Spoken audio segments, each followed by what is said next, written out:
I went outside right before I went to bed last night just to look at the sky. The moon was bright and beautiful, the sky was clear and filled with stars, and the air was peaceful and quiet.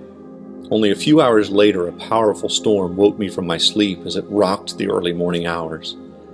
But for a few minutes, I enjoyed the calm before the storm. Perhaps that's the best way to view the events of Wednesday, April 1st, 33 AD. Very little is known about Jesus' activity that day. The Gospel of Luke tells us that every day he was teaching in the temple, but at night he went out and lodged on the mount called Olivet. And early in the morning, all the people came to him in the temple to hear him. The scene in the temple on that Wednesday had to be very different than it was the 2 days prior. No one was challenging Jesus, and no one tried to trick him into discrediting himself. Jesus could simply teach to the gathered crowd without interruption. That doesn't mean that the Sanhedrin, the religious ruling council of the Jews, had given up.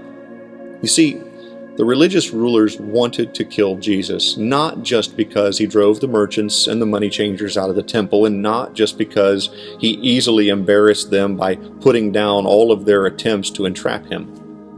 The religious rulers wanted to kill Jesus from the earliest days of his ministry. John 5:18 tells us that they started talking about killing Jesus right after he claimed to be equal with God. The Gospel of Mark tells us that after Jesus had healed a man on the Sabbath, the Pharisees went out and immediately held counsel with the Herodians against Jesus to see how they might destroy him.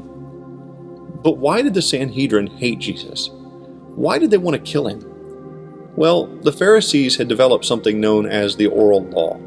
These were traditions that told the people how to keep the law received from God. The oral law had been passed down for the better part of the last century, and they believed their traditions held the same weight as the law given to Moses. Jesus did not agree. Jesus said, "Do not think that I have come to abolish the law or the prophets. I have not come to abolish them, but to fulfill them." Jesus in his life did what no one else had ever done. Jesus kept the law perfectly. He did not fail to uphold one thing God required of his people. But Jesus would not abide by the Pharisees' man-made traditions. In fact, Jesus called their laws heavy burdens, hard to bear.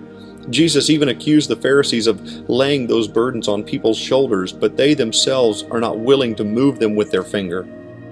So when Jesus exposed their hypocrisy and threatened their power and influence, he essentially threatened their way of life. In other words, Jesus was destroying their idol, which was their own righteousness and how they were esteemed by the Jews. Add to that the fact that the religious crowd hated the kind of people that Jesus socialized with. They believed that no Messiah could ever be a friend to tax collectors and to sinners. But there was another reason. A far more noble reason than their own self-interests. Before Jesus' triumphant entry into Jerusalem, Jesus went to Bethany and raised his friend Lazarus from the dead. And as a result of that miracle, many of the Jews who saw what Jesus had done, they believed in him. And this was a problem because the Jewish leaders could not risk the people following Jesus and leading a messianic revolt against the Romans. The members of the Sanhedrin knew that the Romans would respond violently and destroy Israel. That is when a man by the name of Caiaphas, the high priest, famously said, "It is better for you that one man should die for the people, not that the whole nation should perish." Now, Caiaphas did not know that he was actually prophesying that Jesus' death would not just save a nation, but all who believe on him and trust in his sacrifice on the cross. Now, fast forward to a quiet room, probably in the temple complex on the Wednesday before Passover. The religious leaders had already decided to kill Jesus, but they were huddled together on that day to figure out the best way to capture and kill him. Then a surprise guest enters the room.